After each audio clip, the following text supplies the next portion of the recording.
তখন দিয়ে আমি দেখছি লাড্ডু এখানে কিছু একটা মুখে নিয়েছে, বুঝতে পারছি না, গুড়গুড় কুড়কুড় করে দৌড়চ্ছে। দেখুন আমি কাছে গেলে গুড়গুড় গুড়গুড় করে দৌড়চ্ছে, ওর মুখে কিছু একটা আছে। লাড্ডু ওই দেখুন, ওর মুখে কিছু একটা আছে, ওই দেখুন এই দেখুন, গুড়গুড় গুড়গুড় করে দৌড়চ্ছে। এই লাড্ডু দাঁড়া দাঁড়া,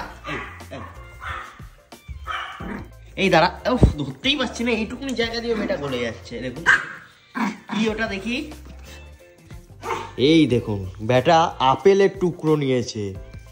কি রে, দে আপেল দে আমাকে, আমি খাবো। দেখুন লুপে নিচ্ছে, দেখেছো কিভাবে আপেলের টুকরোটা নিয়েছে। লাড্ডু ধরো ধরো ধরো, দেখো কিভাবে ধরেছে। কোথা দিয়ে পেয়েছে, খেলেছিলে তলায়? দে লাড্ডু দে, খাই আমি একটু, দে। না তোকে দেবো না, চুপ কর, দে লাড্ডু খাবো, দে দে খাই। কোথা দিয়ে পেয়েছে কে জানে। আচ্ছা খাবি আপেল, নে খা খা, খেয়ে নে খেয়ে নে, এটা ভালোই আপেল, খারাপ। খাঁচায় ঢুকে তো খেয়ে ভালো ডুববে। হ্যাঁ খাঁচা ঢুক, ভেতরে ঢুকে খা।